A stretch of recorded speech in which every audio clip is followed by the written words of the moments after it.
اس وقت میں وادی سوات کے ایک خوبصورت مقام ڈونچار گل بانڈا موجود ہوں. یہاں تیز ہوائیں چل رہی ہیں اور میں مہوڈنڈ جھیل سے 1 گھنٹے کی مسافت طے کر کے یہاں آ پہنچا ہوں. اگرچہ مجھے کوکش پاس کی طرف بڑھنا تھا اور شام 6 بجے تک پاس کی طرف چلنا تھا، لیکن 3 گھنٹے قبل جیسے ہی میں اس مقام پر پہنچا، یہاں سے ایک قدم بھی آگے نہ اٹھا سکا. گویا اس ویو پر ایک نگاہ پڑی تو ساری حسرت تمام ہو گئی. یہ سامنے ڈونچار گل واٹر فال ہے. عموماً کچھ ٹورسٹ دریا کے دوسرے کنارے اسی واٹر فال کے نظارے کے لیے آتے ہیں اور غزر یا چترال کے لیے پیدل سفر کرنے والے اسی طرف سے گزرتے ہیں. پر مجھے دوسری طرف کے ویو کے مقابل اس ویو نے زیادہ متوجہ کیا اور میں اس طرف آ گیا.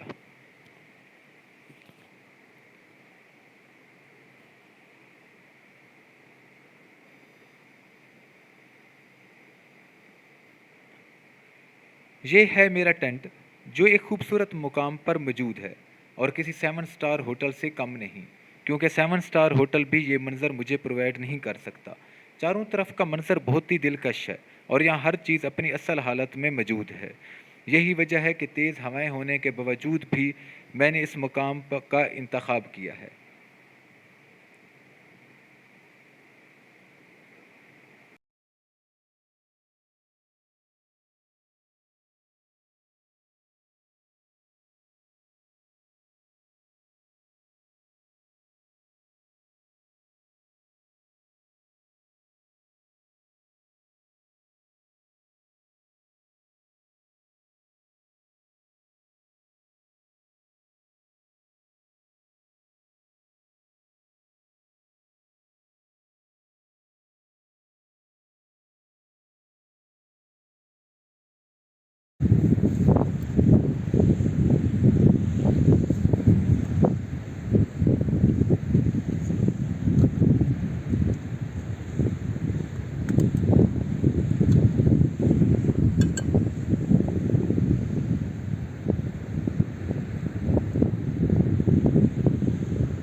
چائے اور کھانے کے بعد میں مسلسل چہل قدمی کر رہا ہوں اور اب نالا کراس کر کے واٹر فال والی سائڈ پر ہوں، جہاں ایک گھر ہے جہاں لوگ مچھلی کے شکار اور جانور چرانے کی غرض سے رہ رہے ہیں.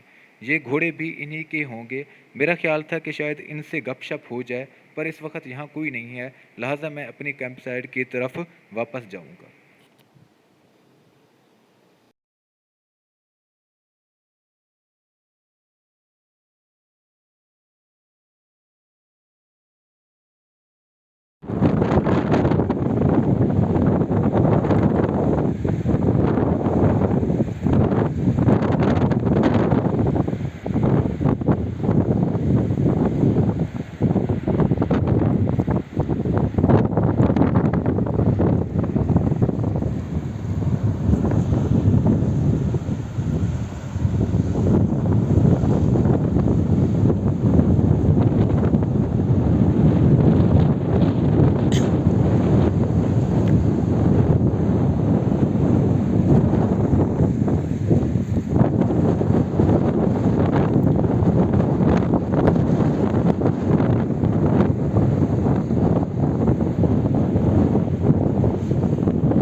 Thank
you.